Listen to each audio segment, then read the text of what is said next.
criados por Deus, sendo duas heroínas. O nome de uma delas, Débora. Com base no livro de Juízes, capítulo 4 e 5, nós vamos passear por um dos relatos mais dramáticos, surpreendentes, instigantes e lindos das Escrituras Sagradas. É com muito prazer que nós vamos falar hoje sobre o que Deus fez por meio da brilhante Débora. E a irônica e infundada pergunta que preciso fazer antes de falar sobre isso, né? Seria Deus machista? Veremos. Preciso iniciar apresentando o contexto em que se dá o relato do governo de Débora. Para tanto, o capítulo 2, versículos 18 e 19 do livro de Juízes nos oferecem um resumo da situação. Sempre que o Senhor lhes levantava um juiz, ele estava com o juiz e o salvava das mãos de seus inimigos enquanto o juiz vivia, pois o Senhor tinha misericórdia por causa dos gemidos deles diante daqueles que os oprimiam e os afligiam. Mas quando o juiz morria, o povo voltava a caminhos ainda piores do que os caminhos dos seus antepassados, seguindo outros deuses, prestando-lhes culto e adorando-os. Recusavam-se a abandonar suas práticas e seu caminho obstinado. Percebam que o povo de Israel vivia em idolatria e eram castigados com opressão. Eles clamavam ao Senhor e Deus, por sua misericórdia e graça, concedia-lhes favor por meio de líderes escolhidos por ele. O Senhor lhes levantava um juiz. Salvem isso. Quando o juiz morria, o povo voltava aos deuses, à idolatria e o ciclo recomeçava. Agora, por favor, vocês podem avançar para o capítulo 3 e acompanhar o texto à medida em que eu vou relatando e comentando, porque dessa forma a gente não precisa ir lendo tudo, tá? Vocês vão conferindo o que eu digo na Bíblia de vocês. Aqui e ali eu vou enfatizar alguns versículos nos slides. E aí o juiz que antecedeu Débora foi Eude. Com a morte dele, os israelitas voltaram a fazer o que era mal aos olhos do Senhor.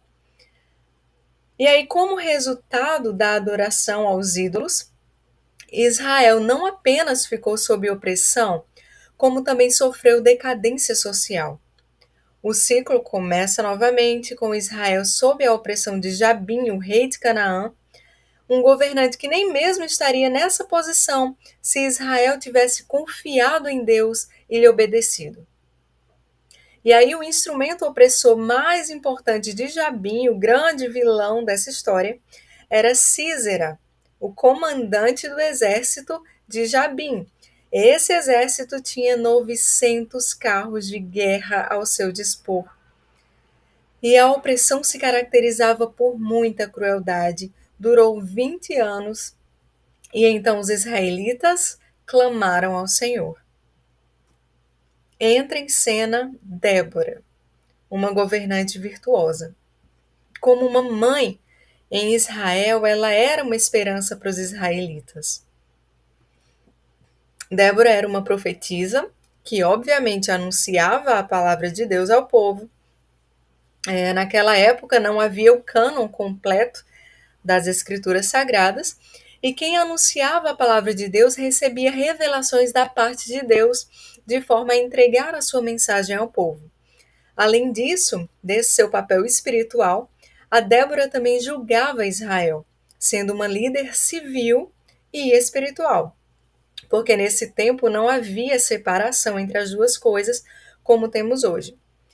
Os israelitas procuravam a Débora para que ela julgasse as suas questões. Ela era conhecida como conselheira e juíza sábia.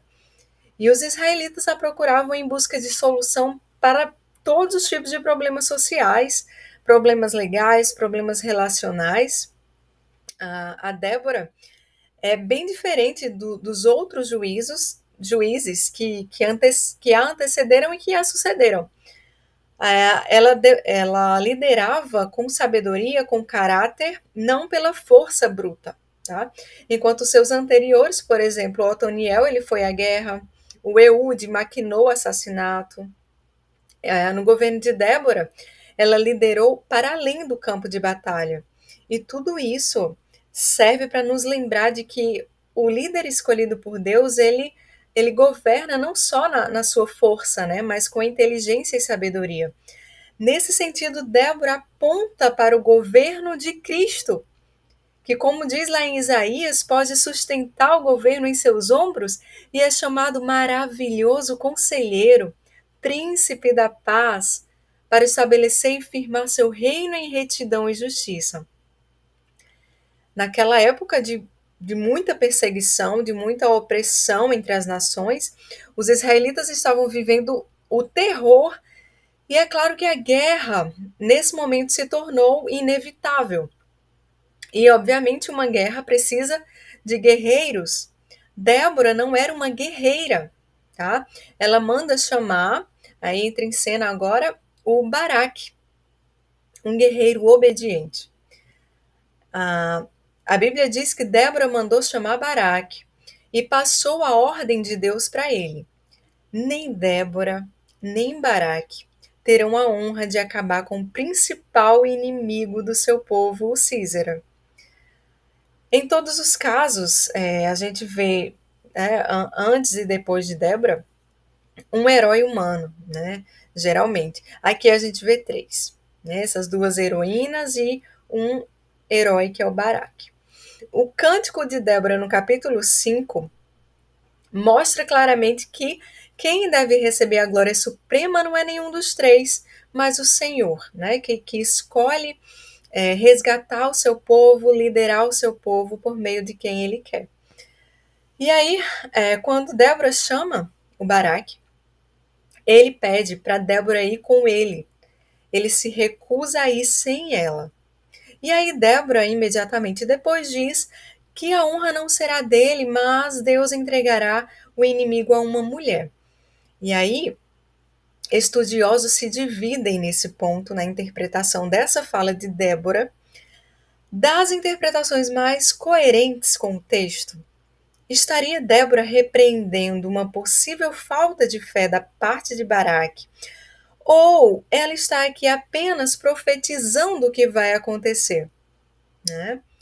Bom, o que fica claro aqui é a admiração e a confiança por parte de Baraque depositada em Débora.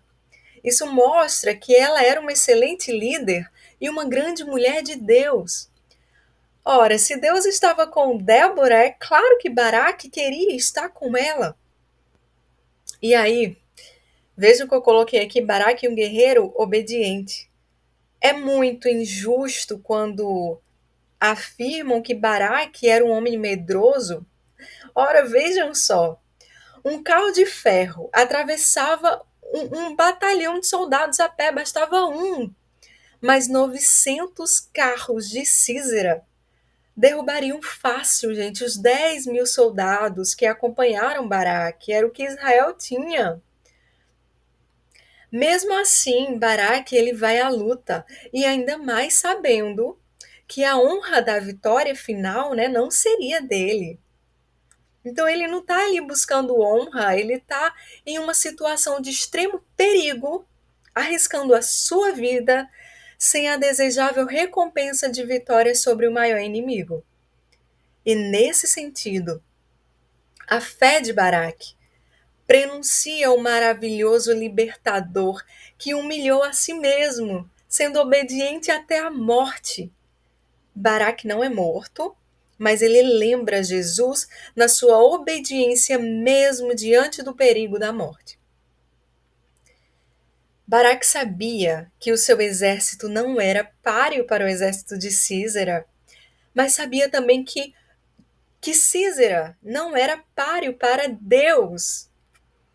E então Císera não está confiante no seu exército, ele confia de fato em Deus, ele está obedecendo uma ordem de Deus dada por meio de Débora. E aí Císera, né, tão confiante em seus carros, todo o exército de Císera cai ao fio da espada. A vitória estava quase completa, né? Aí Císera, ele foge correndo. Ele abandona seus soldados e foge. E o Baraque vai atrás dele, só que Débora já havia profetizado, né? Já tinha dado aí o spoiler da história. Quando Baraque o alcançar, Císera já vai estar morto. Quem matou Císera? E aí entra em cena a Jael, uma heroína inesperada. Jael era esposa de Eber, que era um homem até então, até onde se sabia, um homem leal às forças de Císera, tá? E Císera, em sua fuga, ele passa pelo local onde havia ali a tenda da Jael, tá? Era um povo que não tinha um lugar certo.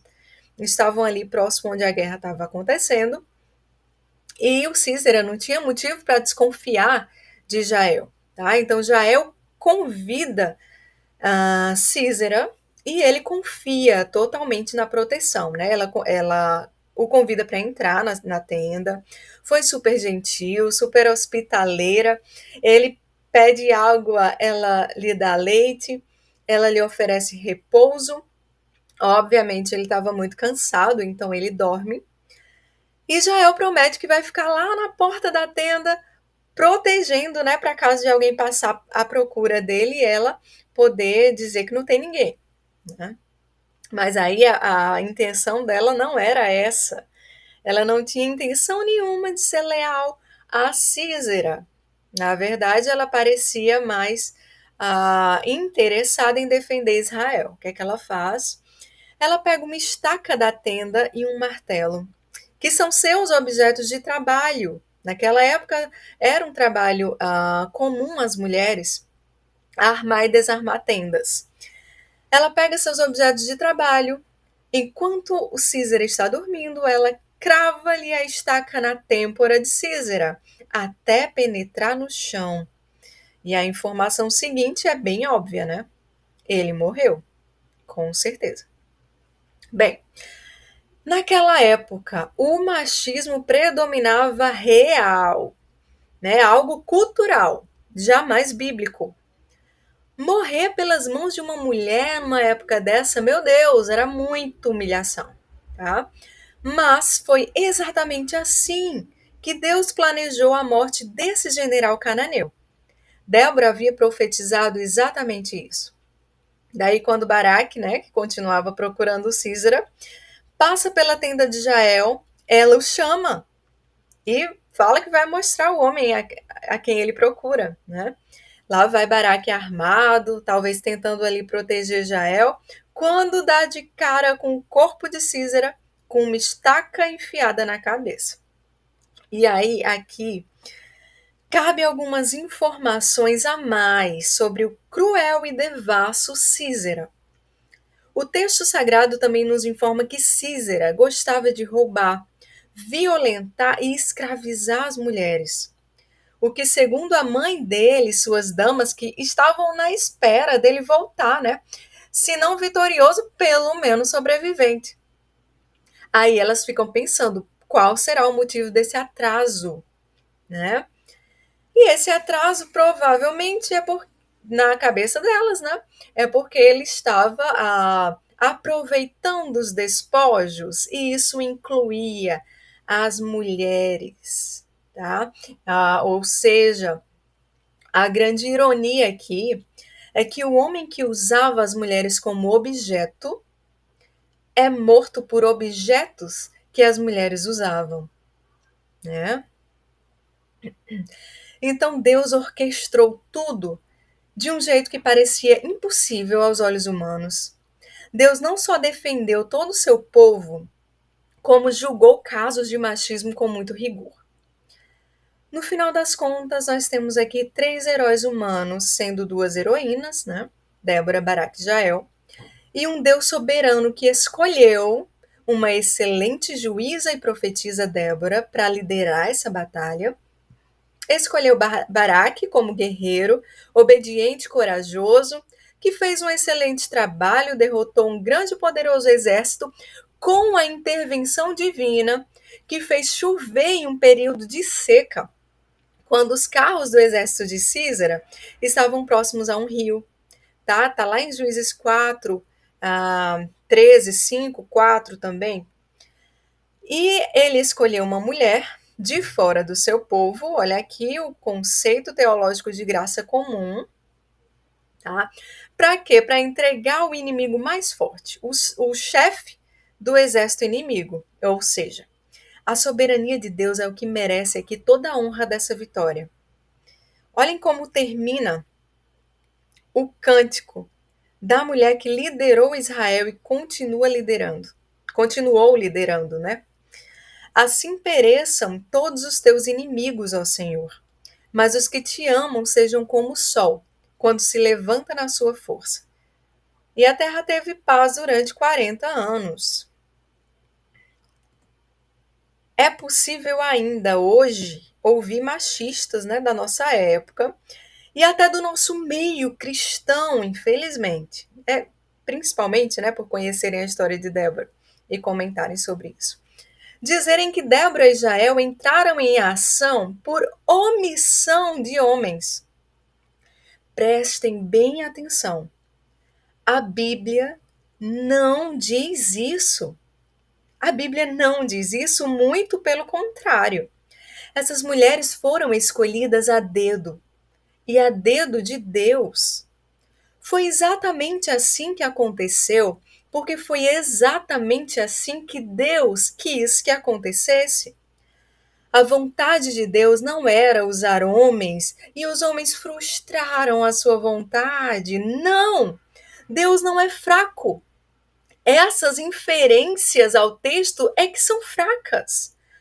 Deus não depende da boa vontade humana. Lembrem de Jonas, de tantos outros que tentaram se esquivar e Deus não fez uma troca. Não arrumou uma mulher para tapar o buraco, não. Ele escolhe, ele posiciona quem ele quer, onde ele quer. Ou ele não é soberano. Ou quem diz que Débora não foi escolhida por Deus como líder não é um cristão reformado, definitivamente. O homem que Deus queria usar aqui, ele usou Baraque. E as mulheres que entraram em ação foi ele quem as colocou, Débora e Jael, ponto. Qualquer coisa aquém ou além do que diz o texto bíblico é falsa doutrina, é ideologia, é farisaísmo, legalismo, é abominação. E tem maldição para isso. Nós lemos Apocalipse. Cada caso de machismo foi, e continuará sendo julgado por Deus com rigor. Por outro lado, importa negarmos também uma perspectiva do feminismo que defende que as diferenças entre os sexos são invenções sociais. Nós não podemos negar a ciência. As diferenças biológicas entre os sexos são cientificamente provadas e comprovadas. Nós nunca vamos fugir disso, porque nós somos iguais em dignidade e complementares em nossos papéis. Um homem saudável e fisicamente treinado, por exemplo, ele tem mais força que uma mulher saudável e igualmente treinada, né? Então, que ele vá à guerra. Mas ela pode liderar o campo de batalha, foi o que aconteceu aqui. Se o homem ganha mais que a mulher, é justo que ele pague as contas. Me desculpe o Caio Castro. É dessa forma que a Bíblia lida com diferenças entre os sexos. Aqui são alguns exemplos, né?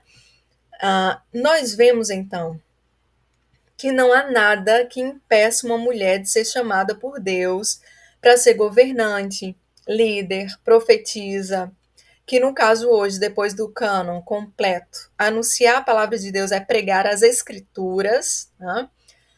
Juíza ou qualquer cargo que exija habilidades cognitivas. Há muitos trabalhos de habilidade física também, né? Nós poderíamos citar tantos exemplos bíblicos. Nesse período dos juízes tem a Ruth, né, que suava e pegava muito peso. Tem o protótipo da mulher ideal, que é a mulher virtuosa, desenhada lá no livro de Provérbios. No Novo Testamento tem a Lídia, que era uma empreendedora bem-sucedida, foi usada por Deus no estabelecimento da primeira igreja cristã na Europa. Enfim, nós não temos exemplos bíblicos apenas para o ofício de sacerdote e apóstolos, o que talvez seria hoje o equivalente a pastores, né? Mas alguns apontam que a própria Débora aqui, né, seria um exemplo porque foi líder espiritual e civil. De fato, ela era líder civil e líder religiosa, mas ela não era uma sacerdotisa, tá? Outros exemplos, outros apontam, né, o exemplo de Júnias, porque esse nome, Júnias, historicamente, né, os dados indicam que era uma mulher. A informação é que ela era benquista entre os apóstolos. Eu entendo isso como sendo benquista pelos apóstolos e não como sendo uma apóstola, né?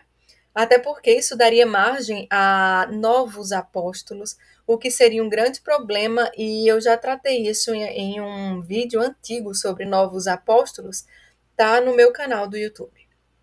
Bem, fechando parênteses. A falta de exemplos bíblicos nesse sentido vai dar margens a interpretações proibitivas para o pastorado feminino. Outros entendem que não. E aí, o que a gente faz, né? Entender que esse é um aspecto secundário. Não é um aspecto essencial à fé cristã. Não é um aspecto que diz respeito à salvação de modo direto, tá? Nós não temos tanta clareza assim nas escrituras nesse sentido, e aí a gente pode evitar confusões desnecessárias que só levam a um desgaste na unidade da igreja e escandalizam o mundo. Nós precisamos então ser capazes de dizer: discordo de você nisso, mas concordo com você em tudo que é essencial à fé cristã. Somos irmãos e mostraremos ao mundo o retrato tão necessário da unidade e do amor de Cristo. Temos que ter muito cuidado com os extremos. Muito cuidado com os extremos. Nós ainda temos discípulos de fariseus nos nossos dias, legalistas que querem dizer que a mulher é inferior, ou feministas querendo que a mulher seja superior. Gente, cuidado com os extremos, tá? Como uma aplicação agora mais geral, menos tensa, sobre tudo que a gente estudou, já pertinho aqui de concluir. Deus é sempre vencedor. E nós somos abençoados quando lutamos por Ele e com Ele, colocando-nos a seu serviço, por mais difícil e custoso que seja. Ao contrário disso, há julgamento para quem fica em casa, de braços cruzados e pernas para cima, fofocando da vida alheia e criticando quem faz alguma coisa. Olha só o que o texto bíblico diz, aos Juízes 5, 23 e 24. Amaldiçoem Merós, disse o anjo do Senhor. Amaldiçoem o seu povo, pois não vieram ajudar o Senhor contra os poderosos. Que Jael seja a mais bendita das mulheres. E para concluir, né, tem gente aí que fica reclamando que a mulher está fazendo. Vamos fazer, homens e mulheres, né? Vamos despertar Débora e levantar Baraque, né? Então, desperte, Débora, desperte, Priscila, desperte, Uda, desperte você, mulher cristã, e levante-se, Baraque, levante-se, João, Pedro, Tiago, lutemos juntos pelo reino de Deus. A vitória já nos foi garantida por Cristo na cruz. Não vamos dar ouvidos aos inimigos de Deus e nem aos fariseus dentro da igreja. Desperte, Débora, e que Deus esteja com você, assim como esteve com Débora. Amém? Amém.